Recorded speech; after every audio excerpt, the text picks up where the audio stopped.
kenapa usaha lu atau bisnis lu itu nggak jalan. Dan exactly akhirnya yang gue sadari adalah keputusan kita tepat. Kita berubah pikiran. Kalau enggak, ruginya udah MM-an menurut gue. Kenapa ya? Kadang-kadang orang tuh suka merasa dirinya tuh paling bener gitu. Semua orang salah gitu. Kalau ngeliat orang sukses pasti kayak privilege nih bapaknya siapa nih gitu-gitu kan. Menurut lu gengsi itu beneran gak sih emang bisa jadi penghambat lu tuh sukses jalanin bisnis gitu? Gue cuma ngomong fakta, kalau lu gak terima kayak gitu pasti ego lu kesenggol.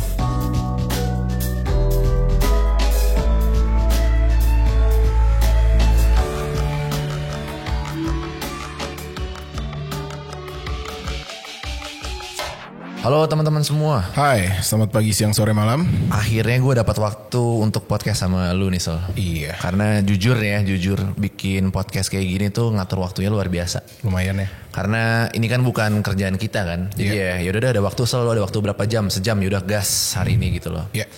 Jadi gini sih Sol.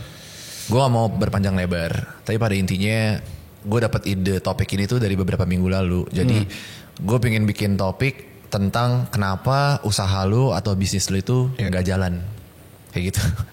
Kita jalan so far udah dari tahun 2016 bahkan. 2016 lah. Iya, jadi udah hampir 10 tahun dan ya sedikit banyak kita ada lah ya kayak pengalaman yang kenapa sih kita bisa jalan, kenapa sih kita bisa gagal. Jadi kayak kita mau share dan jujur nih kalau misalkan agak kasar jangan tersinggung ya.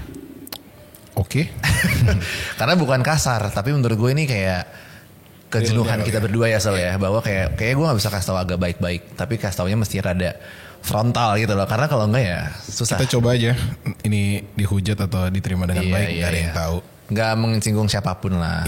Tapi gue kayak mengkompil beberapa poin gitu teman-teman. Jadi kayak kenapa sih lu bikin usaha tuh gak pernah berhasil, terus lu gagal. Kalau menurut gue salah satu alasan utamanya adalah terlalu self-centric Sol. Jadi semua tuh tentang lu. Pokoknya kalau misalkan gue ngomong kayaknya nggak bener, ya udah salah total. Kayak gitu loh. Gue mau nanya satu hal ke lu ya Sel ya. Dari hati lu yang terdalam nih. Kenapa ya Sel? Di Indonesia atau nggak netizen gitu ya? Nggak usah jauh-jauh netizen kita yang komenin video-video kita juga beberapa kan.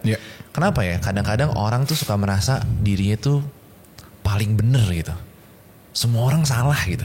Sebenarnya mungkin karena ini sih menurut gue. Tapi kalau gue tambahin dikit kali ya. Di salah satu video kita, gue lupa lah itu yang nomor berapa gitu. Kayaknya terlalu mau disuapin sih. Gue gak tahu ya itu netizen Indo atau gimana, gue gak ngerti gimana. Tapi kayak maunya disuapin aja. Cuma dengan contohnya misalnya lu kurang ngerti bahasa Inggris gitu misalnya. Waduh, Misalnya lu kurang ngerti bahasa Inggris. Gue juga Inggris gue gak bagus-bagus banget Gi. Sumpah gak bagus-bagus banget Inggris gue. Gue cuma di keyboard gue udah Grammarly. Kalau gue goblok banget gue bisa pakai ChatGPT gitu. Dari situ masih gue twist lagi misalnya gitu kan. Ya udah gitu loh. Ya belajar lah. Setuju gue. Gue gak ngerti kayak gimana ya ngomongnya. Ada beberapa misalnya kayak lu kasih kita ngobrol kita ya kesebut lah COGS gitu, cost of goods sold. Episode awal-awal kita nggak kasih translation tuh, artinya apa. Nah, kita coba deh fulfill dengan kita kasih lah translatannya apa. Tapi kalau sampai bahasa Inggris aja, menurut gua dan si narasumber tersebut juga, menurut gua masih majority Indo kok, benar gitu. Kenapa enggak sih? Gitu. Ya lu cari tahu lah, yang lu nggak tahu kayak gitu. Itu sih menurut gua. Mungkin menurut gua terlalu terbiasa disuapin. Bener Sal. Jadi manja menurut gue. Manja. Jadi ya wajar aja kalau misalkan usahanya gagal atau kayak bikin usaha apapun yang gak berhasil. Karena lu terbiasa atas kasih tau gue dong gimana caranya. Lu gak pernah mau cari tahu gimana caranya gitu loh. Mungkin gini ya gue kasih konteks. Karena mungkin yang mempermasalahkan ini mayoritas di bahasa soalnya. Karena kemarin gue ada podcast dan mungkin kita kayak terlalu mencampurkan bahasa Indonesia sama bahasa Inggris waktu itu gue bawainnya. Padahal memang ada beberapa term yang menurut gue lebih enak pakai bahasa Inggris daripada Indonesia. Pernah ada yang komen kok gue baca di protes kayak kenapa sih ngomongnya USD? Pas kita ngomongin omset gitu ya. 10.000, 1.000 gitu. Kenapa gak rupiah aja gitu? Ya mungkin beda level aja menurut gue. Di gue ngomong 1M gak enak. Gak enak. Gitu betul, aja sih. Betul. Gue kasih lu gambaran satu ya. Jadi kan gue gak tahu kapan podcast ini tayang, tapi harusnya sih cepet ya. Sekarang ini kan lagi ada peperangan ya. Yeah. Antara Iran, Israel, ada Amerika, ada segala macam gitu ya. Gue gak mau bahas itunya, tapi saking gue punya curiosity tinggi banget Sal. Itu kayak pemimpin-pemimpin di Timur Tengah sana kan kadang-kadang mereka kalau speech pakai bahasa Arab gitu kan. Saking gue pengen taunya, gue bener-bener sampai cari translatannya. Padahal tahu kan? Untuk gue tahu konteksnya apa, bukan gara-gara gue pengen tahu gimana, tapi gue pengen tahu apa dia ngomong apa sih gitu loh. Nah itu adalah contoh di mana gimana cara ngomong bahasa Arab, soalnya gue gak ngerti. Betul. Tapi karena pengen belajar, gue cari translate-nya di mana, gitu sih. Jadi limitasi diri kita tuh adalah salah satu faktor menurut gue yang kenapa lu gak bisa maju-maju. Setuju banget gue soal itu. Menurut lu ini bisa diubah gak sama orang? Susah ya. Susah ya? Honestly kalau menurut gue ya susah, karena emang udah terbiasa disuapin sih. Masa kayak lu baru denger orang lagi gitu ya, gara-gara gue lagi lumayan sering buka thread gitu. Iya. Gue lumayan sering buka thread. Semua tuh maunya langsung kayak, yaudah cara gimana mas? Cara gitu. Betul. Untuk supaya dapat 100 juta per bulan misalkan. Atau ada yang bikin prom-prom kayak gitu kan. Iya, gitu. iya. Sedangkan itu orang tuh udah bikin satu threadnya dia, di bawah dia tulis lagi penjelasannya apa, semua jelas menurut gue. Benar. Tapi itu sih yang sangat disayangkan menurut gue. Yang kita pernah bahas, gue lupa ya, tapi kita pernah bahas tentang time span orang lah. Iya. Ya kan, time span orang cuma maksimal 3 detik gitu. 3 detik benar. Itu yang membuat menurut gue banyak orang makin gak mau baca sih. Setuju. Iya. Lebih mau kayak udah video, visual gitu. Oke lah gue ngerti. Tapi ada titik di mana semua orang tuh maunya, misalnya udah ada yang bikin prom lah gitu, kayak clickbait lah, pasti biar view-nya rame gitu kan, traffic-nya tinggi, kayak cara dapat 100 juta tiap bulan kayak gitu ya. Itu sebenarnya tuh dijabarin sampai bawah, semuanya banyak banget menurut gue cara-caranya. Tapi terlalu banyak orang yang menurut gue itu aja nggak mau baca. Iya. Gitu. Dengan time span orang sekarang semakin dikit,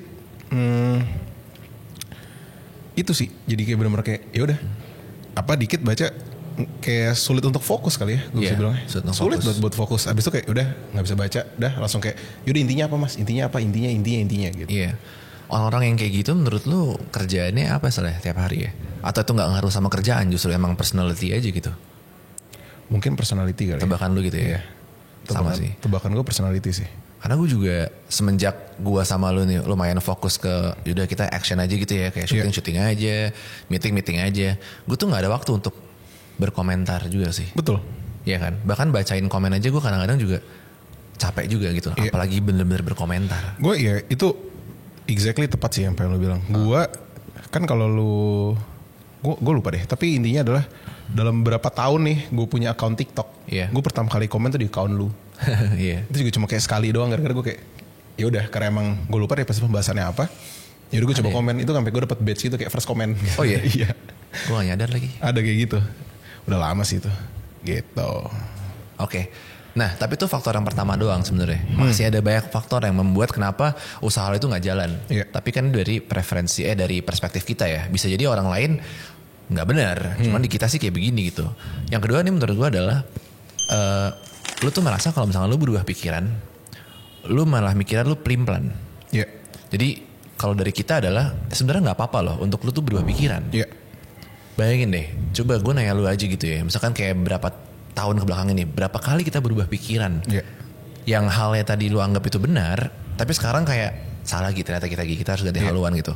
Apa kira-kira yang hal yang di Creative Era pernah lakukan dan lu berubah haluan gitu loh, dan ternyata itu malah jadi bagus gitu. Yang paling gampang ini sih, yang awalnya mau merger nggak jadi merger. Oh iya, itu bener banget sih, bener banget sih. Karena gue exactly tadi malam, baru selesai gue ngerjain. Gue belum tunjukin ke lu. Karena ya kemarin kan baru batu di atas gue ngomong hari Sabtu kemarin gue full di coffee shop, gue laptopan kan. Bener. Tapi sebenarnya bukan lebih ke kerjaan, tapi lebih ke gue belajar tentang finance sih sebenarnya. Lebih ke situ. Makanya gue sempet tanya lu masuk produk mana aja, pada yang lain gitu-gitu kan. Di mana aja. Karena gue mau tahu apa yang gue lakukan tuh bener nggak sih? Gitu. Gue mau tahu. Terus intinya dari merger itu adalah kan sebenarnya awalnya itu kita berpikir untuk revenue kita bisa nge-compound. Betul. Ya 2 kali lah gue bilang gitu. 2-3 kali per bulan. Itu worth it. Gue pernah ngomong gitu sama lu. Secara perhitungan, secara perjanjian kelihatannya seperti itu. Tapi kan akhirnya kita berubah pikiran tuh. Makanya nggak jadi merger kan. Nggak jadi merger, kita balik ke sini lagi. Gue ngitung berapa ratus juta yang hilang. Terus gue benar-benar kaget. Gue kayak wow, sebanyak ini ya yang hilang gitu. Iya. Tapi gue memproses itu sekitar 2 hari lah. Gue memproses itu 2 hari. Akhirnya gue take ke diri gue sendiri. Gue udah move on. Gue udah move on dengan nominal ratusan juta itu ya. Gue udah move on sama sekali. Dan exactly akhirnya yang gue sadari adalah pagi ini keputusan kita tepat. Kita berubah pikiran. Iya. Kalau enggak, ruginya udah MM-an menurut gue. Asli. Gitu. Itu menggambarkan ini asalnya. Kalau orang kan kadang-kadang berubah pikiran ngerasa dia tuh mundur. Iya. Karena kalau gue berubah pikiran berarti gue pelin-pelan dan gue gak stick to the plan gitu. Yeah. Padahal kalau di case kita betul kita mundur sedikit kan. Tapi sekarang kita kayak ketapel tau gak tuh. Kita malah lebih maju lagi gara-gara keputusan kita untuk berubah pikiran waktu itu. Jadi sama aja kayak misalkan lu invest gitu. Terus ada kan istilahnya kalau misalkan lu udah terlalu amsyong itu terus lu cut loss kan. Yeah. Ada kemungkinan tuh bounce back. Tapi ada kemungkinan itu bakal lebih drop lagi. Jadi sebenarnya berubah pikiran itu menurut gue lumayan bijak-bijak aja di bisnis. Nggak salah kok. Nggak salah. Nggak salah sama sekali menurut gue. Asli. Kayak kalau misalkan lo tahu tentang pivot gitu ya. Ntar dia taruh pivot tuh apa sih. Tahu lah, ntar lo ditanya lagi. Tanya lagi. Jadi intinya itu adalah gimana caranya lo bisa agak geser kanan kiri dari service lo lah. Lo menyesuaikan, adapt gitu kan. Nah, berapa kali kita pivot service kita gitu kan. Yang sekarang ada.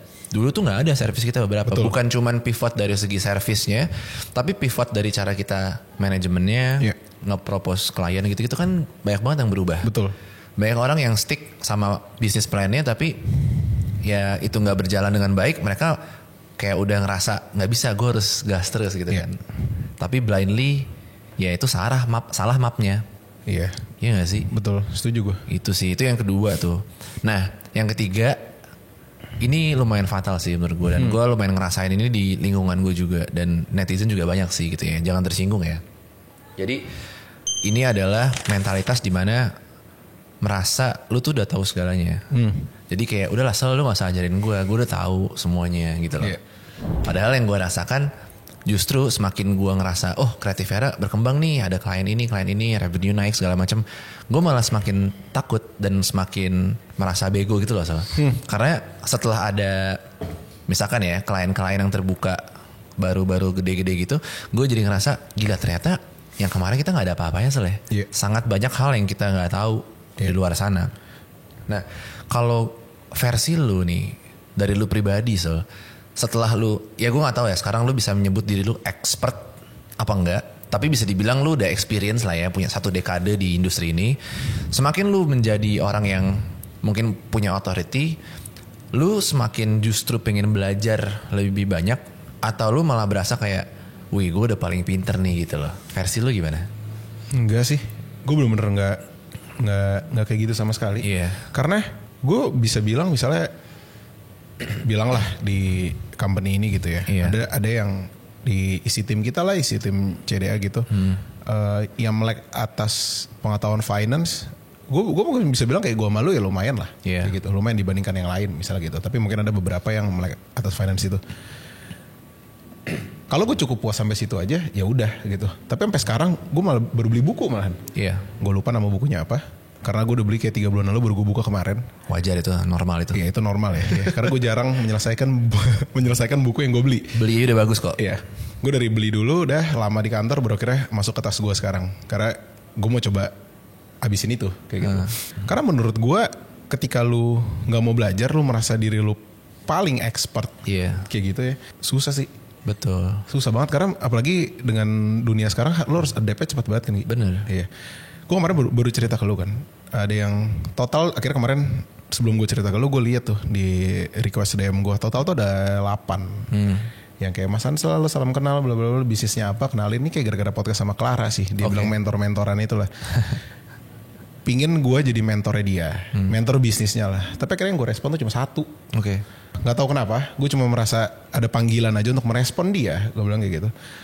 Tapi itu pun juga gue introduce di awal, gue bilang kayak lu jangan bilang gue mentor deh, gue bilang gitu. Gak enak lah. Gue bukan expert, gue mau ngomong gitu. Kalau mau sharing-sharing aja gue gak masalah. Sharing-sharing gue bilang kayak gitu. Lebih ke situ sih. Betul. Karena ini penyakit banyak orang juga yang anti kritik kan sebenarnya. Jadi kayak gue tuh jujur ya, gue tuh ada kok fase itu. Dimana dulu pas jalanin Creative Era terus ngerasa kayak grow lu main cepet dan gue jadi anti kritik karena kayak ya lu ngelakuin apa, ya kan nggak sebanding sama yang gue lakukan misalkan.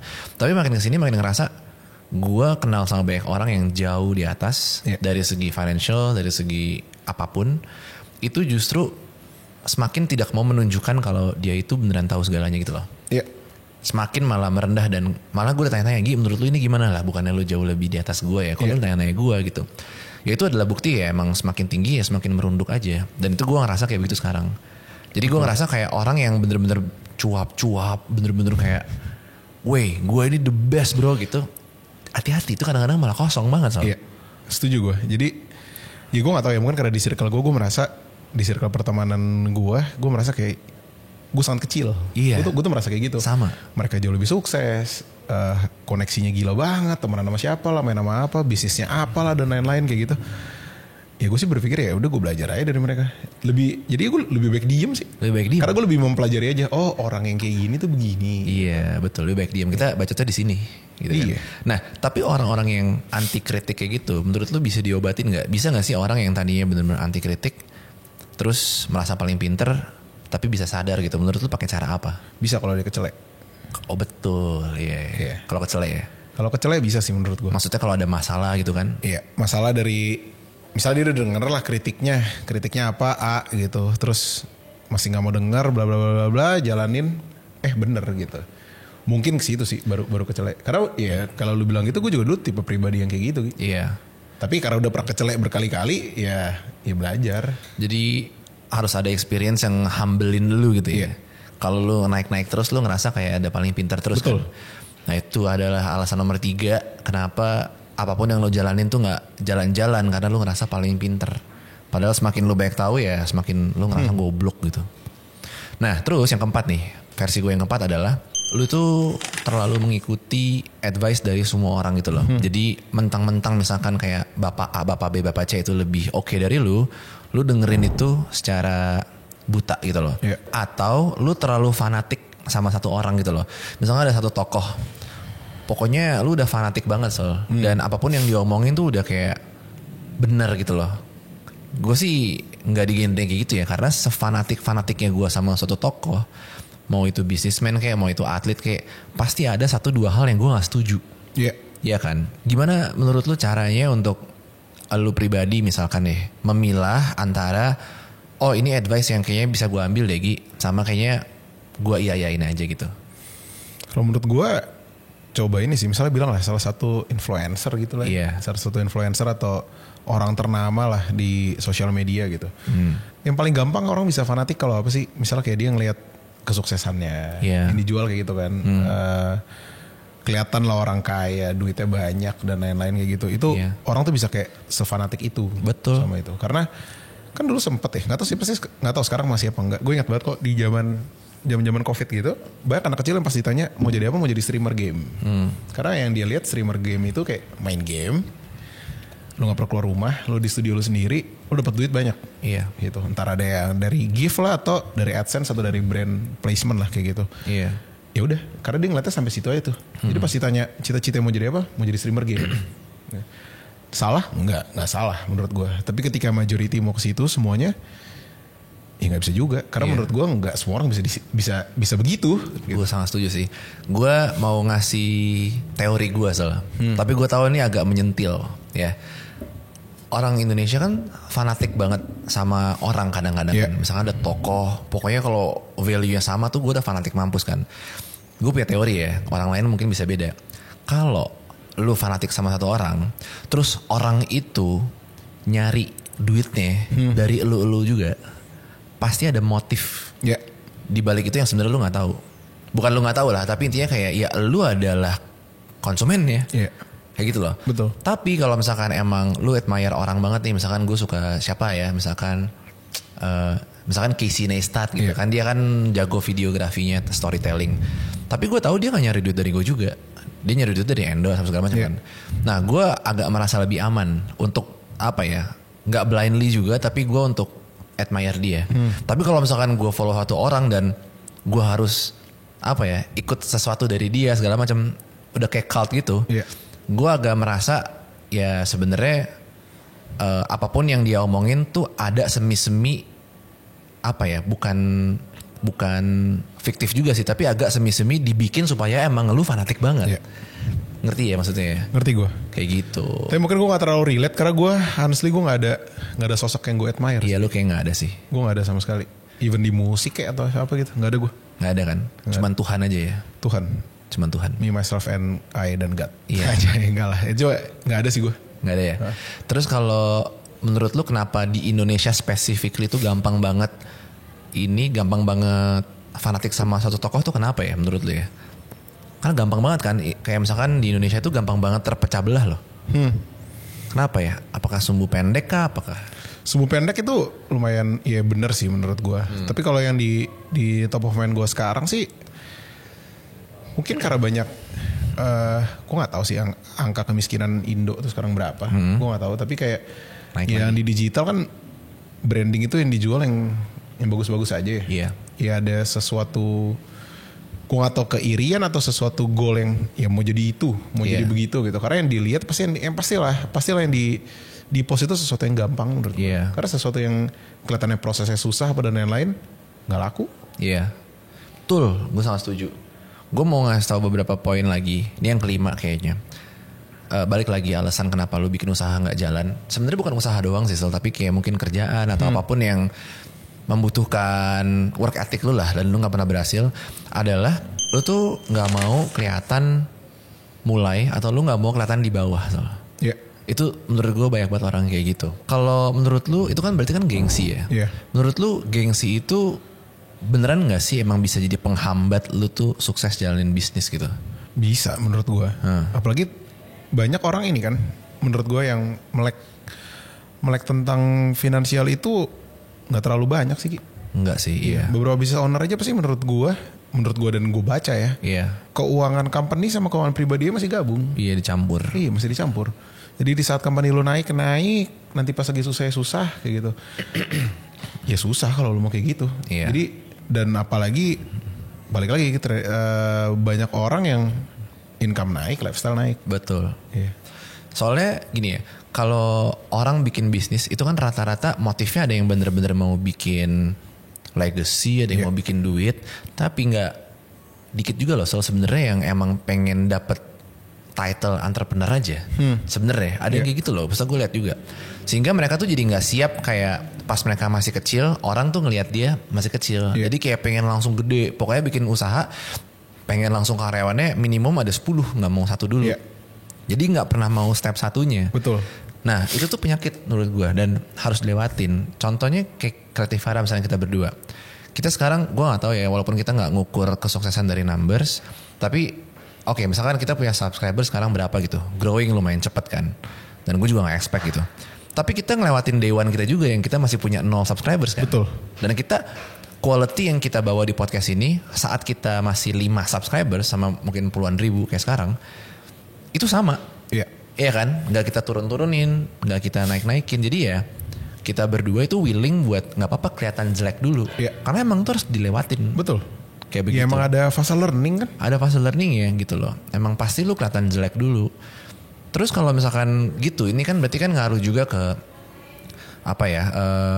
Sebagai pemimpin, sebagai leader gitu, kalau versi lu tipe yang harus nunjukin kalau lu tuh tahu jalannya kemana gitu ya, atau kayak sebenarnya menurut lu nggak apa-apa loh kalau misalkan lu tuh as a leader juga lu nggak tahu sebenarnya jalannya kemana gitu loh, sehingga kayak tim lu juga kayak tahu kalau lu tuh nggak tahu juga gitu. Jadi gak kayak apa-apa gue vulnerable, nggak apa kan? Gue bener-bener nggak apa-apa. Karena ada sering kok beberapa kali kita meeting bisdev gitu di forum, maksudnya kayak di kita bertiga atau lagi berempat gitu, gue bilang, kok nggak tahu nih harus gimana? Iya. Bentar deh. Cari apa, gue bilang gue butuh waktu 2-3 hari untuk gue mikir soal ini, gue bilang kayak gitu. Kenapa? Karena menurut gue daripada gue so tahu, nanti resultnya malah nggak jelas, gue bilang itu mendingan ya udah nggak apa-apa, tunda dulu aja. Tunda dulu, pikir dulu, ya udah, barulah kita solving bareng-bareng gitu. Jadi nggak arogan, nggak yang kayak lo tahu segalanya. Karena banyak juga yang leader di perusahaan-perusahaan yang mungkin saya nanggung, yang gue sering bilang juga, itu tuh arogan dalam arti kayak gue nggak mau kelihatan sama tim gue tuh susah, nggak mau kelihatan kayak sama tim gue tuh gue nggak tahu jawabannya, sehingga dia jadi kayak ada semacam barrier gitu loh, kayak udah gue tahu juga semuanya kok, gue nggak mau nunjukin kalau gue tuh kesusahan, kayak gitu. Padahal gue nih detik ini itu banyak banget selalu belajar, terutama lewat sosmed ya, sama beberapa pengusaha yang umurnya tuh lebih muda daripada adik gue. Tapi kayak mereka punya usaha kayak kenapa bisa begini ya nih orang keren banget Gen Z gitu loh. Sabi banget. Terus gue liatin kayak bisnisnya legit dan kayaknya emang profitable. Jadi kayak belum tentu orang yang jauh lebih senior dari lu dari segi umur itu emang jauh lebih maju juga. Betul. Jangan salah loh, sekarang tuh banyak banget orang yang muda-muda, masih early 20s bahkan belasan. Itu udah make more daripada lu. Betul, setuju gue. Iya kan? Dan itu membuat gue lebih humble, kayak gila gue jalan ini kayak 10 tahun segini. Dia baru lulus udah kayak begini. Jadi kayak gue harus belajar dari lu sih. Kayak begitu. Kalau menurut lu gimana ya caranya supaya orang-orang punya kesadaran hal itu gitu. Jadi kayak walaupun misalkan lu kayak 30-an awal atau 30-an akhir, tapi lu cukup humble untuk belajar dari orang yang lebih muda dari lu yang emang terbukti lebih sukses. Menurut gue itu tergantung kedewasaan sih. Bener sih. Menurut gue ya. Iya. Karena banyak kok yang gak mau denger. Kadang gini deh. Lu ada aja beberapa orang yang menurut gue ya kayak ngobrol sama orang yang lebih expert dari lu aja pasti kayak enggak mau si om atau si bapak udah ketuaan cara pikirnya. Gak mau tahu gini-gini. Dia mah ya old school, kita kan beda apa gitu-gitu. Orang yang tersebut pasti kan juga kayak alah lu juga baru bisnis 2-3 tahun. Iya. Ya, susah menurut gue. Susah. Kedewasaan itu sih yang harus benar-benar ya lu harus punya mental itu sih. Harus punya mental itu. Jadi arogansi itu yang benar-benar menghambat. Karena menurut gue mental untuk lu bisa mendengar tuh susah loh. Parah Sol. Susah banget menurut gue. Parah.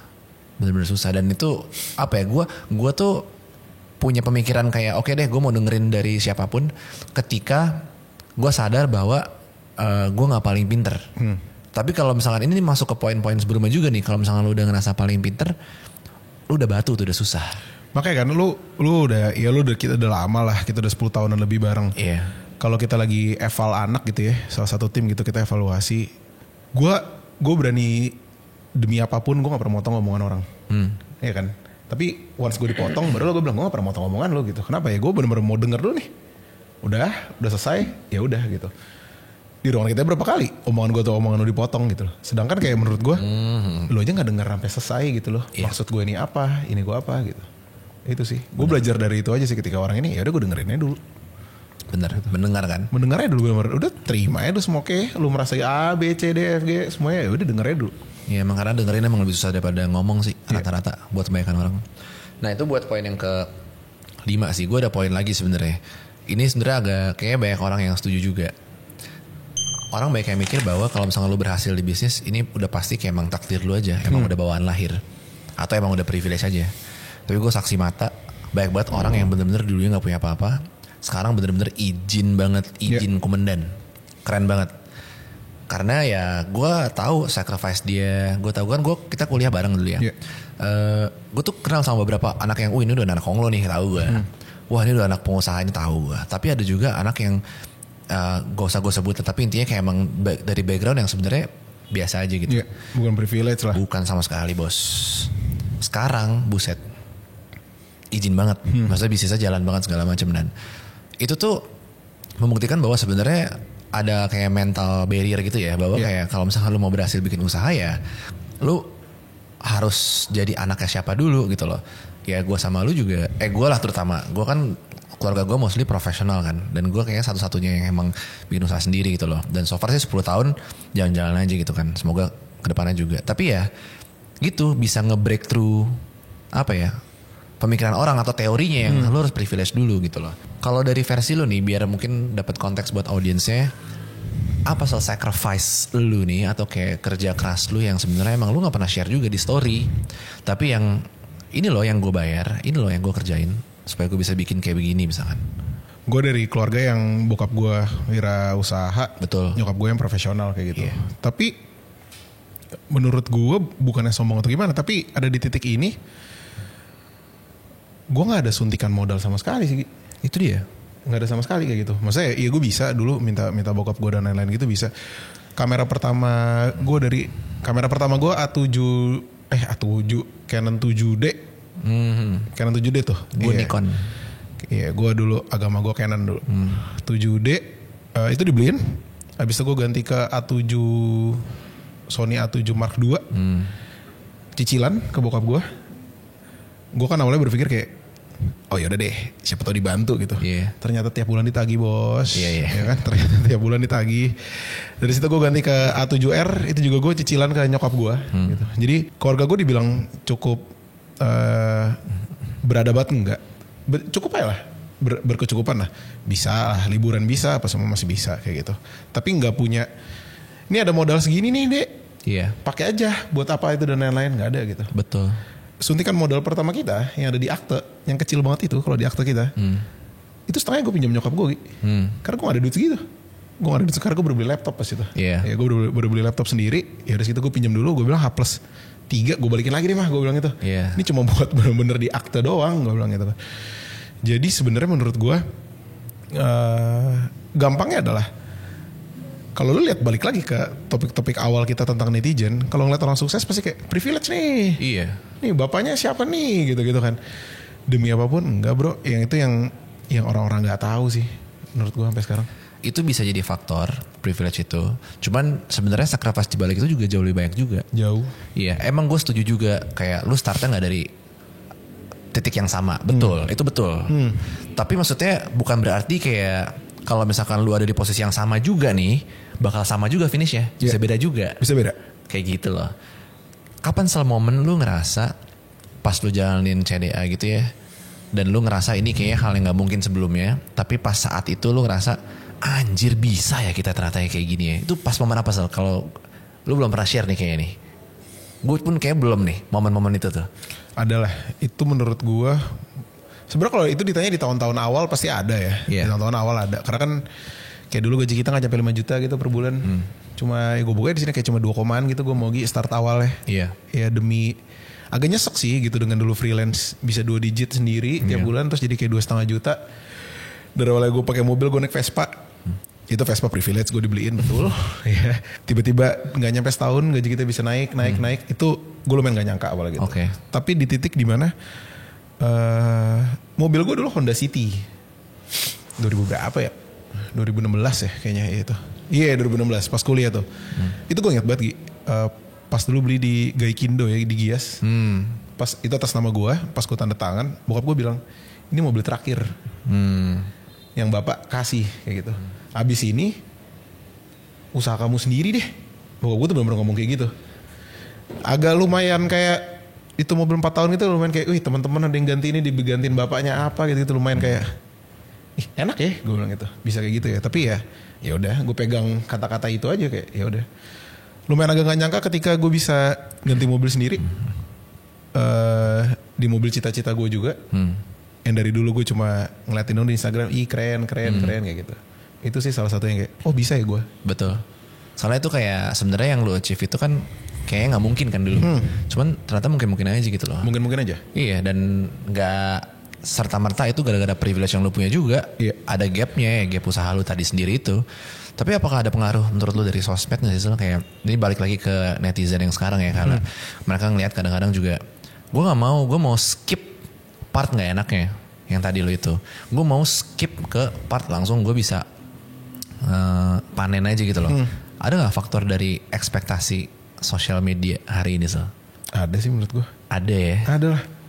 Yang tadi kayak menurut gue tuh masih relate sih sama yang gue bilang tadi ya. Gimana kalau yang ditunjukin sama orang yang dia puja, yang dia fans, kayak Rolex kayak gitu, pakai mobil apa, Porsche apa dan lain-lain kayak gitu. Tapi kan proses di balik itu yang orang nggak tahu sebenarnya. Yang nge-share itu juga gak banyak menurut gue. Emang gak banyak. Ya karena ada orang yang emang gak mau nge-share, ada yang cuma mau dilihat kayak yaudah gue sekarang udah di sini nih. Gitu. Ada aja yang bakal begitu gitu. Iya, itu juga jadi alasan gue kenapa gue mau bener-bener kayak ngelawan arus di sosial media sih terutama melalui platform Insights Podcast ini kan. Kalau misalkan teman-teman yang baru misalkan join, baru nonton segala macam, mungkin kayak bingung. Kok ini ngobrolnya kayak mungkin vibe-nya rada beda sama kayak podcast lain yang agak lebih serius segala macam kan. Karena gue ngerasa gue gak mau sugarcoat conversationnya gitu loh. Jadi kalau misalkan gue sama lo emang lagi ngerasa struggle, gue akan kasih tau struggle ya. Struggle aja ya. Iya kan, terus kayak kalau misalnya lagi minjem duit gara-gara ada project financing juga kita ngomong kemarin, jadi nggak semuanya tuh indah juga. Tapi kalau yang kita bisa achieve segala macam, gue juga kasih tahu untuk motivasi juga. Gue bisa loh, gue bukan siapa-siapa loh. Sumpah gue bukan siapa-siapa, lo bisa stalk gue sampai kapanpun.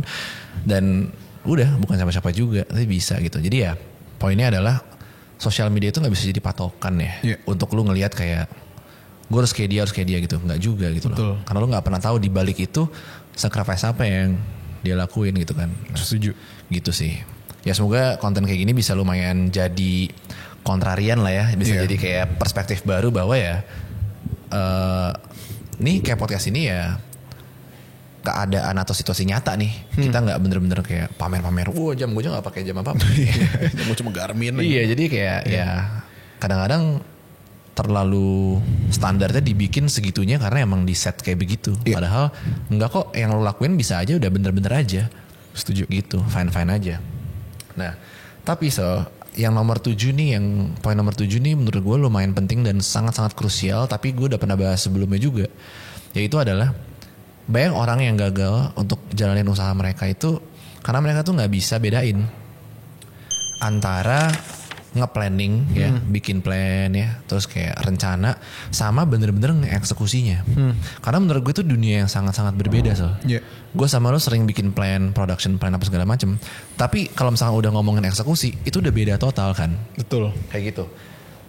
Kalau dari perspektif lo, kenapa banyak orang yang menghabiskan banyak energinya itu di fase planning ketimbang ya lo trial error aja, lo action dulu gitu loh. Kan banyak kan yang kayak begitu. Menurut gue ya balik lah, kayak ada salah satu teman kita kan yang lu selalu nobatkan kayak kebanyakan planning tuh orang. Oh ya? Iya ada tuh yang tinggal dicepet ayo lo. Waduh gue mikir nih. Oke ntar kita lu kasih tau gue ntar. Kebanyakan planning nih, kebanyakan cuap-cuapnya ya udah planning kayak gitu. Sampai sekarang kayak actionnya gak ada sama sekali gitu. Kayak ya mungkin gak ada sama sekali ya karena ya gak kelihatan. Ya mungkin gak ngepost ya, gue gak tahu lah. Tapi ya karena gue tau dia masih kerja di bidang di kantor tersebut gitu kan. Jadi gue kayak ya udah kayak gitu. Gue nggak tahu karena gue bukan tipe orang yang kayak gitu gimana masalahnya. Jadi maksudnya mungkin gue bukan orang yang tepat juga bisa menjawab 100% gitu ya. Tapi kalau dari gue tuh tipenya yang kayak yaudah gas aja. Gue bilang gitu.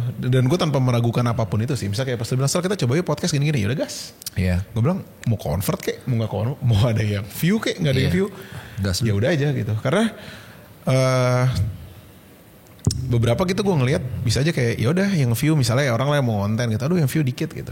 Ya udah bro, mungkin lu belum dapat momentumnya aja. Bener. Kayak gitu. Coba aja terus. Coba.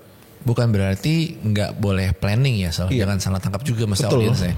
Kita pun nggak blindly misalkan bikin syuting gini terus kayak ngerjain semua project kita nggak ada plan ya. Goblok juga. Maksudnya sebenarnya kayak plan lu kan untuk Insight Podcast ini kan adalah lu mau ngomongnya seputar kreatif, industri kreatif apa dan lain-lain. Terus ada awalnya salah satu narasumber gue ngeliat banget tuh pas call kayak gak bisa nih ngomongin tentang itu gitu, tentang kreatif itu kan. Cari aja yang mana. Itu awalnya gue ngeliat dari sense Augie tuh kayak kurang bisa menerima soal itu. Betul gitu. Iya itu benar banget. Dia tuh lumayan keras tuh dia kalau itu keras. Tapi kira gue ngomong gitu, kalau ngomong sama dia jangan hari H, besokannya baru ngomong lagi gitu. Udah tahu gue ngomong lagi, gue bilang kayak coba aja. Gue bilang gitu karena gue gak tahu ya, mungkin kepintaran kita kurang pintar, nanti ini bakal ada habisnya juga. Tapi ketika dari ketika lu fase grow gitu ya, lu di fase grow, kita coba deh masukin yang ini. Betul. Akhirnya gue bilang sama lu, laku gak laku ya udah. Gue ngomong kayak gitu, ya coba aja. Ternyata view-nya lumayan ada lumayan top 5 lah di sini. Top 5. Iya, lumayan top 5 di sini. Terus kayak lah yang rame itu gitu. Lu mau gimana gitu kan. Jadi ternyata karena gue juga baru tahu gitu, maksudnya dari Augie takutnya itu adalah audiensnya jadi berubah. Dia tuh concernnya di situ kan. Tapi gue bilang at the end audiensnya range umurnya pas gue cek di analytics masih masuk aja kok. Cuma tinggalnya ini orang mau consume nggak? Ternyata di consume kan. Bener. Itu bukti nyata banget sih. Lo baru ngerimain gue bahwa ada perdebatan itu waktu gue sama Hansel. Podcast ini kan tadinya untuk kreatif industri doang. Hansel saranin, Gi lu harus nyebrang nih kesini dikit.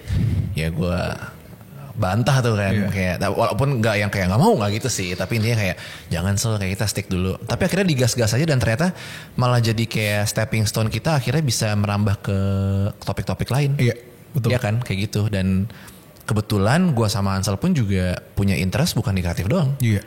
Hansel ada di sepeda, mungkin ada di otomotif dan banyak lah. Dan kita bisa share apapun yang kita mau share juga sih.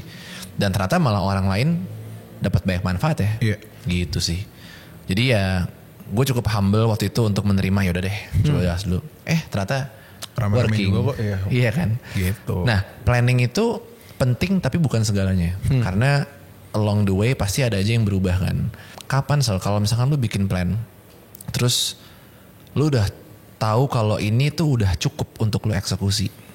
Ada orang yang nggak cukup pokoknya kalau belum jadi paper belum jalan. Tapi kapan momen lu tuh udah kayak oke, stop, kita execute udah cukup kok gitu. Kalau gue tipenya ya gampangnya adalah dasarnya lah lu kan pakai 5W1H ya. Gampangnya itu menurut gue yang dasarnya banget 5W1H, dan situ baru lu breakdown lagi. Kalau dari gue setelah di breakdown yang penting gue bener-bener tahu resikonya tuh apa. Resiko ketika minim resiko, terutama kerugian dari finansial, gue gak pakai babi bu bebo, ya jalan aja. Karena itu akan terbuktikan sendiri kok menurut gue, works enggaknya. Bilang lalu bikin produk dikonsum orang atau enggak, gue bilang kayak gitu. Jadi itu sih, gue bikin dulu 5W1H-nya. Setelah itu ya udah gue lihat potensinya apa aja sih kerugiannya gitu. Kalau potensi kerugiannya kecil, gas aja. Setuju. Sebenarnya ini planning gue mau ngobrol sama lu lebih dalam, mungkin sejam full di next episode. Gue udah siapin juga tuh, tapi gue masih kayak merancang gitu ya. Tapi intinya kayak gimana sih cara lu planning yang benar gitu ya, versi kita balik lagi gitu ya. Karena gini planning itu butuh, karena lu nggak mungkin kan kayak misalkan di tengah jalan, misalkan lu buka Google Maps, terus lu kayak mau dari Kemang ke Puri Indah gitu kan. Kan ada tuh lewat mana, lewat tol Jor.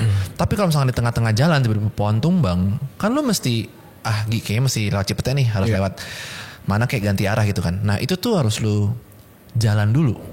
Tapi kalau misalkan lu planning sedemikian rupa, lu gak akan pernah tahu kan kondisi jalanan kayak gimana. Betul. Kurang lebih gambarannya kayak gitu. Kita pun bikin konten dulu juga, pernah bikin podcast sebelum ini kan, buat yang gak tahu. Ini Insights mungkin udah yang ke 40 sekian ya. Tapi sebelumnya kita pernah bikin juga. Ya kan? Gak jalan gak laku juga. Ya itu kan salah satu, yaudah lakuin dulu aja. Dan ternyata arahnya ngebawanya ke sini. Kayak gitu sih. Dan kita gak pernah tahu kalau misalnya gak pernah coba juga. Kayak begitu ya. Itu poin nomor 8 tuh yang bener. Setelah itu yang nomor 7 tuh yang menurut gue kayak lumayan fatal. Gue ada beberapa lagi sih. Nomor 8 nih ya. Semuanya penting banget soalnya. Oh ya FYI ya, semua poin yang gue sebutin tadi dari awal sampai sekarang nggak ada satupun yang dari ChatGPT ya. Jangan salah lah, karena orang mikir kayak wah ini Augie Hansel pakai ChatGPT ya. Nggak sama sekali, sumpah. Ini bener-bener dari otak gue sendiri gitu loh. Yang ke-8 ini adalah lu tuh ini banyak orang itu terlalu fokus menjadi komentator ketimbang lu bener-bener jadi pemain gitu loh. Karena mudah banget buat lu komen, lu rasa oper sana gitu kan. Tapi lu malah kayak memilih untuk ngomen-ngomen kayak gitu ketimbang ya lu coba dulu jadi timnas, bisa gak lu gitu kan. Kasarnya gitu loh. Nah gue mau nanya lu nih, lu kan kita berdua kan bukan pemain dari dulu kan. Artinya kita pernah yang jauh lebih kecil dari hari ini. Kita pernah lah ada di fase-fase komentator juga. Dulu waktu masih kayak bertiga berempat gitu kan, kita juga kayak jadi komentator kan. Wah ini gini agensi gitu kan. Tapi semenjak lu masuk ke industrinya dan lu bener-bener jadi player yang ya mungkin dipertimbangkan, apa yang berubah dari bisnis lu gitu? Pas lu beneran kayak jadi dari komentator, sekarang lu udah jadi player gitu loh. Gampangnya adalah kita itu pindah moving dari komentator ke player. Maksudnya kayak kita udah stop lah ngomongin komentator. Wah gitu. Maksudnya kayak stop, gak ada waktu gue ngelihat agensi lain gitu bikin divisi kayak gitu. Mungkin dulu bisa kayak bisa nih kalau sama kita bisa lebih bagus gitu. Misalnya gitu-gitu ya. Ketika lu udah ngerasain langsung sih. Lu ngerasain langsung dalam arti bilang salah satu brand sepatu gitu. Dulu mikirnya bisa, ya kalau sama kita A, B, C, D. Lah bro, kita pernah kerja sama si brand sepatu itu susah banget ngedirect kliennya. Jadi intinya banyak juga hasil itu juga yang bapak maunya gimana. Banyaklah kepentingannya menurut gue. Bener-bener banyak kepentingan yang harus disenangkan. Jadi gak bisa semata-mata direction dari kita doang. Kayak gitu. Ada beberapa porto juga gue ngeliat kayak, sebenarnya gue lebih suka begini sih. Gitu. Cuman ya mau gimana? Ya kalau lu mau, ya karena gue lumayan melek dengan di gue pribadi idealis gak bisa kasih makan gue. Emang gak bisa gitu. Gak bisa. Gue gak makan tuh dari idealis gue gitu. Kalau dari pandangan lu, orang-orang yang komentar, ini maksud gue komentar tuh bukan berarti komen di YouTube ya. Tapi artinya kayak ya hari-hari dia tuh kayak misalnya gue kasih tahu ke lu Sel, ini ada si A nih, dia bagus banget. Terus respon lu tuh kayak ya iyalah dia mah anaknya ini gitu lah. Jadi kayak lebih kayak julid gitu loh yang udah mental block gitu. Menurut lu untuk orang-orang kayak gini tuh bisa berhenti dari jadi komentator dan akhirnya kayak udah lu fokus aja build bisnis lu gitu. Apa yang bisa membuat kayak gitu Sel? Menurut lu? Ketika dia dengar dia dikomentarin orang lain kali menurut gue. Jadi ketika ya orang ya lu sibuk banget komen dan lain-lain. Satu sih ya pasti menurut gue karena lu gak terlalu sibuk. Waktu lu banyak banget bos berarti. Kalau lu masih bisa kayak gitu demi apapun. Cuman yang kedua ya ketika lu bisa denger sendiri orang lain tuh komen tentang lu sih. Iya. Gue punya sedikit ini Sel. Menyambung omongan lu barusan buat para kreator atau business owner yang sering dikomen atau sering dibully. Menurut gue itu adalah pertanda bagus Sel. Karena orang spend waktunya buat komen ke lu. Kayak gue itu pernah upload TikTok kan. Terus orang pada hujat. Oke. Terus YouTube ada yang komen kok ngomongnya gini-gini. Oke gitu kan. Ada yang kayak ini Mas Augie motong mulu kata gitu kan. Makanya sekarang gue diem aja. Gitu. Jadi intinya kayak banyak banget yang komen gitu kan. Tapi gue punya pandangan lain Sel. Mereka tuh ngebantu gue dari segi algoritma gitu. Mereka bantu gue untuk naikin videonya. Dan mereka membantu gue untuk mempertemukan konten-konten kita ke orang yang tepat. Betul. Makanya waktu itu gue sempat bilang ke adminnya Creativera, udah balas aja kayak, ya emang konten kita gak buat semua orang kok. Makasih udah bantu ngebus. Nanti akan ada sendiri marketnya yang emang suka gitu. Karena emang to be honest gak akan ada orang yang 100% suka sama gue, malu juga. Gue lupa lah yang gue dihujat di TikTok lu, cuplikan gue lagi ngebahas apa ya, yang kayak katanya iya masnya gak pernah anak privilege lah, nggak pernah di tanah gitu. Iya, nggak napak bumi apa napak bumi, gitu deh, nggak napak tanah gitu kan kayak. Iya gimana bro? Gue cuma ngomong fakta. Iya. Gue cuma literally menurut gue cuma ngomong fakta. Kalau lu nggak terima kayak gitu, pasti ego lu kesenggol. Pasti. Menurut gue. Dan kalau ego lu kesenggol udah. Betul. Lu nggak bisa benerin juga Sel. Karena lu nggak akan pernah ngerti kondisi dia juga nggak akan pernah ngerti kondisi lu. Tapi kerabat-kerabat lu kayak gue sama lu gini, ya gue tau lah jelek baiknya lu segala macam. Kalau lu ngomong kayak gitu ya gue gak akan baper juga, kayak emang bener kok gitu kan. Jadi emang kita gak bisa ngertiin semua orang gitu sih. Itu tuh kenapa makanya kalau lu dibully ya gak apa-apa. Kecuali lu ngebully, lu dibully karena lu ngatain orang lain. Lu kayak black campaign, lu dibayar buat kayak itu barulah goblok gitu kan. Cuman kalau misalkan lu cuma ngasih tahu pengalaman lu, apa yang salah bro dengan cerita lu gitu loh. Kan makanya itu selalu dari episode 1 yang gue omongin adalah gue sharing doang. Kalau ini pengalaman gue, lu gak terima, lah ini pengalaman gue kok. Lu mau apa? Ya mungkin pengalaman lu lebih bagus. Betul. Atau pengalaman lu lebih susah. Ya udah jangan bandingin kesusahan lu sama kesusahan gue. Iya. Itu sih menurut gue. Itu yang nomor 8 ya Sel ya. Masalah komentator gak habis-habis lah. Karena yang wah kita kayaknya netizennya paling serem juga gitu kan. Makanya gue mau troll inilah. Gak suka gak apa-apa gitu. Ini sebenarnya nomor 9 nih. Yaitu adalah lebih ke mental yang ngelimitasi pemikiran lu. Jadi kayak misalkan lu mau bikin usaha tapi lu kebanyakan alasan. Aduh gue gak punya duit. Aduh gue gak punya waktu. Aduh gue gak punya knowledge. Apa segala macem. Padahal kita pun juga mulai dari banyak banget keterbatasan kan. Kayak lu bilang tadi mau bikin PT aja duitnya minjem dulu kan. Sama orang tua lu waktu itu. Gue pun juga waktu itu freelance videographer. Kameranya gak sanggup gue beli. Itu kan bokap gue beliin kan gitu. Yang sampai sekarang masih udah jadi kamera lain sih gitu. Jadi ya kalau misalkan berangkat dari limitasi ya udah pasti gak akan pernah dapat gitu. Pertanyaan gue buat lu adalah kalau misalkan lu ini ngomongin pengalaman gitu ya. Kan pengalaman itu kan pasti antara lu ngalamin sendiri atau enggak kayak pengalaman orang lain kan. Versi lu nih, kan ada yang bilang kalau misalkan orang, gue lupa deh gimana kata-katanya, tapi intinya kayak orang pintar kalau gak salah belajar dari pengalaman sendiri, katanya gitu. Tapi kalau orang cerdas, kalau gak salah itu belajar dari pengalaman orang lain. Berdasarkan pengalaman lu nih, apakah lu bener-bener bisa belajar dari pengalaman orang lain tanpa lu bener-bener ngerasain juga Sal? Kayak versi lu aja nih. Versi gue belajar dari pengalaman gue sendiri sih. Iya, jujur gue juga. Gue tipenya yang kayak gitu. Iya, karena gini ya, ini nanti tuh bisa tambahin deh. Kan orang bilang lu harus belajar dari pengalaman orang lain gitu-gitu ya. Kadang-kadang gue agak menantang sedikit ya. Pengalaman orang lain, lu tuh gak dapet feel-nya. Iya kan? Kayak waktu gue sempet di advice, Gi lu kayak gini ini projectnya jangan terima. Karena modalnya gede banget misalkan. Jadi lu harus, nanti lu cash flow lu seret apa segala macam kan. Dalam hati gue, ya iya sih bener juga. Tapi gue mau projectnya. Pas gue kerjain beneran, bener ternyata. Cash flow-nya seret kan gara-gara modalin segala macam. Tapi gue ngelakuin anyway karena gue belum tahu rasanya. Jadi kadang-kadang memang lu tuh harus ngerasain sendiri dulu. Iya kan? Contoh ya misalkan kayak gue misalkan ngasih tau ke dia, jangan kayak gitu ya karena ntar rugi segala macam. Itu vibe-nya beda sama kalau misalkan lu udah pernah rugi beneran. Iya. Iya kan? Betul. Kayak gitu. Jadi kalau gue tipe orang yang oke, gue dengerin pengalaman orang lain. Tapi ada beberapa case yang lu harus coba sendiri. Iya. Biar lu beneran tahu.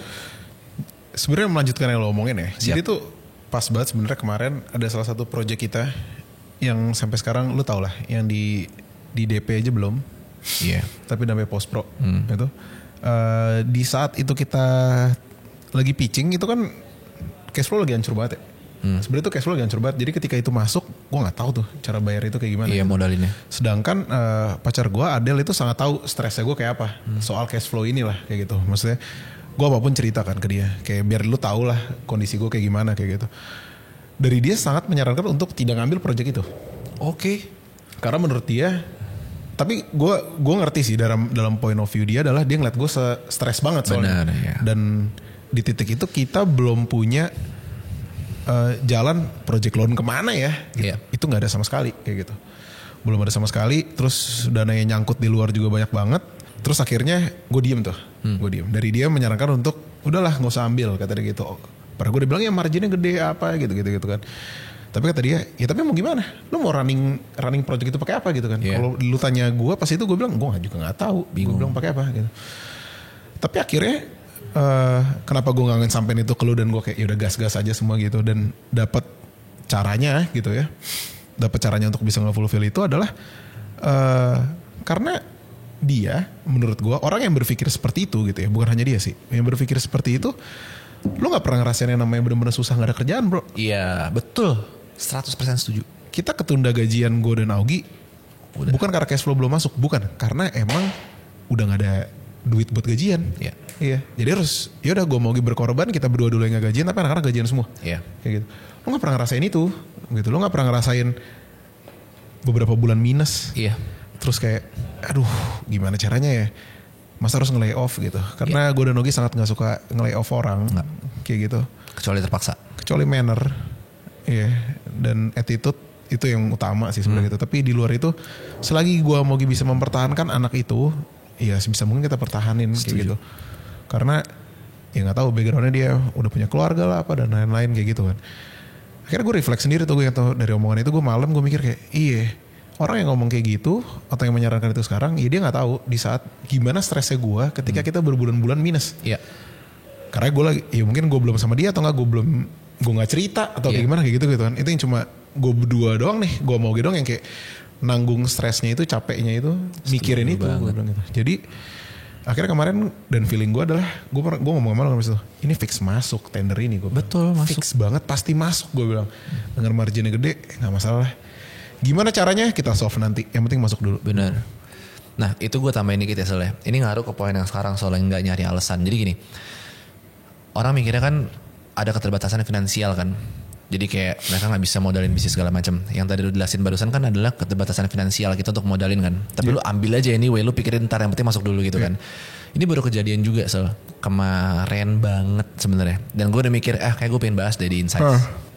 Financial capital atau modal uang itu sebenarnya bukan segalanya untuk lu mulai usaha kan. Tapi menurut gue yang paling penting itu adalah insting lu buat bisnis menurut gue. Insting, gue jelasin maksudnya apa. Jadi gini, kemarin kita ada di satu page di site yang sama, tapi ada tim kita yang berbeda. Kemarin kita ada masalah sama beberapa klien kita kan, satu sih lumayan gede. Dan akhirnya harus ada beberapa yang kita sacrifice dan itu ngeluarin cost, ya kan. Nah bener di atas kertas, misalnya tim kita bilang, Gi, lu gak bisa ngelakuin ini karena kita keluar cost lah. Kan lu yang bilang sendiri kalau misalkan ada kerugian finansial kita gak bisa afford gitu kan. Tapi gue batalin janji gue. Kenapa? Karena kalau misalkan gue gak turutin maunya ini, bukan cuman rugi finansial tapi ini bisa cabut. Jadi gue kehilangan cash flow bulan depan lagi kan. Yeah. Jadi gue mikir kayak itu kan insting udah jalan kan. Gue tahu di aturan nggak bener nih, di kontrak ngelanggar nih. Tapi kalau gue ngelakuin ini, ya udah terbukti kan. Bulan depan ini lanjut lagi dan itu memang kita keluar kerugian, tapi dapat revenue lagi bulan depannya kan. Nah, menurut gue insting kayak begitu yang lo harus punya. Yeah. Tadi kan lo juga insting kan sebenarnya. Betul. Gue juga nggak tahu sekarang apa yang kalau lo tadi balik ke pertanyaan lo awal, nunggu kesempatannya gimana. Tapi kayak gue sebenarnya ada kayak tadi insting ya. Gue ngomong ke insting itu. Di pikiran gue tuh ada satu bisnis idea gitu. Kalau gue sebut pasti lu bingung. Kayak gue itu menurut gue ada salah satu produk dan bisa dijadikan bisnis itu bikin produk kopi. Nah tapi di pikiran lu masih gila coffee shop udah banyak apa dan lain-lain kayak gitu kan. Bener. Gue lagi ngambil waktu karena udah 3 bulan sih gue riset pribadi.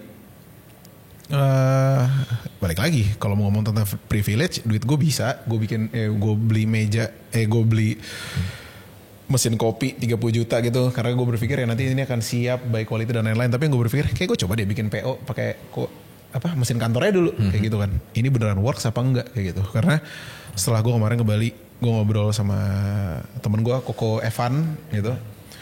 Gue lumayan agak shock dia semaster itu di F&B medium to low. Gue sampai kayak gila nih orang. Gue bilang cara main lu gila juga. Gue bilang gitu kan. Jadi gue kayak agak berpikir ke situ. Tapi gue mempunyai insting untuk nih produk sih bakal laku sih. Gitu. Bisa dikonsum orang. Tapi yang gue masih tunggu momentumnya. Itu aja. Momentumnya. Iya. Ntar lu share ke gue itu apaan nih? Iya. Kamu menarik juga sih. Bisa, siapa tuh lo mau invest? Iya. Ya kalau bagus ya. Itu. Iya, gas. Mau. Nah terus ya, Aral mau invest katanya. Nah terus, ini yang terakhir deh ya. Iya. Tau nggak? Gue tuh nahan kencing bro, sumpah. Sama bro. Ini dingin banget. Ternyata harusnya banget sekarang sumpah nih. Harusnya mati nasi. Ini kalau gue pencet nih, gue mau pipis banget. Jadi ini yang terakhir aja ya. Iya. Please gue mau pipis banget. Oke. Jadi yang terakhir ini sebenarnya lebih ke ini Apa tuh? Ada hubungannya sama yang sebelum-sebelumnya tapi lebih dalam lagi. Yaitu adalah, lu tahu nggak sih phrase kayak ya udah sabar aja ntar ada waktunya, ya kan? Gue lumayan kontra kalau misalkan kayak gue mau bikin ini dong ini segala macam udah ntar aja ada waktunya ntar lu kayak gitu. Gue tipe yang kayak kagak sekarang sih waktunya kayak gitu. Karena kebanyakan orang itu menunggu kesempatan tuh datang ke dia. Menunggu. Tapi kayak kalau gue tipe yang gue akan sedemikian rupa nge-build supaya kesempatannya datang sendiri. Kayak gini deh, gue pakai contoh podcast lagi ya biar gampang gitu loh. Kalau misalkan gue menunggu sampai gue perfect dulu untuk bikin nih podcast gitu ya, sampai punya mikrofon yang lebih bagus daripada ini, misalkan Shure MV7B gitu, yang harganya 2 kali lipat dari ini gitu kan. Ya udah gue mau nunggu sampai kapan? Beli mic stand-nya baru episode berapa? Beli mic stand aja baru kapan nih kan? Tuh kayak lighting pakai honeycomb gini baru kapan? Jadi kayak gue memulai dengan apa yang gue punya dulu.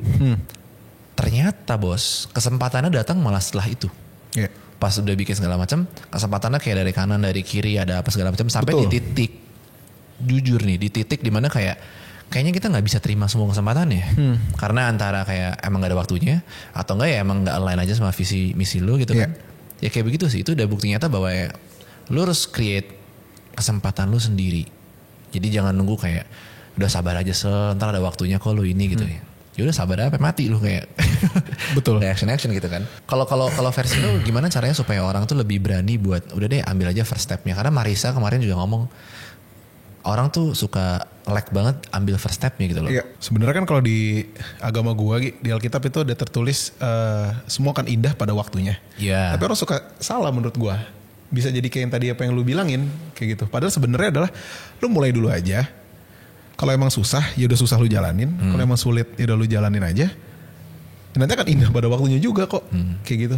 Ya mungkin kayak kita sekarang nggak ada nih brand tap in atau apa gitu. Ya udah, kayak gitu. Cuman ya untungnya cost produksi kita tidak sebesar mungkin orang yang membuat podcast belum punya kamera, belum punya mic, nggak ada tempat dan lain-lain. Jadi kan benar-benar bakar terus kan gitu. Kalau kita di sini terbesar lebih ke waktunya lah, gitu. Yang dibakar waktu bukan by rupiah. Betul. Setuju gue. Jadi kalau dari gue sih sebenarnya mulai aja dulu menurut gue ya jadi kayak campaign brand. Tapi kalau lu jadi agak backfire ke gue ya. Tadi yang gue bilang salah satu produk kopi itu kayak kenapa gue belum mulai-mulai. Nah kan, goblok nih. Iya. Goblok gue, iya. Lebih ke karena sejujurnya waktunya gue bingung, itu doang sih. Waktunya aja yang gue belum dapet tuh di waktunya doang gitu. Karena kan Sabtu, Minggu sekarang kantor kita dipakai kan. Yeah. Tapi itu nggak ada masalah sama sekali juga di gue, cuman belum ada triggernya aja sih untuk benar-benar coba mulai. Ya abis itu kita ngobrol tuh apa ya? Yes. Gue bener-bener mau ngobrol lagi tapi gue belum gak kuat, gue mau pipis banget. Iya, terima kasih. Jadi terima kasih, kita akan ketemu kapan? Iya, kita siap-siap. Kalau ada waktunya lagi. Terima kasih teman-teman. Bye-bye.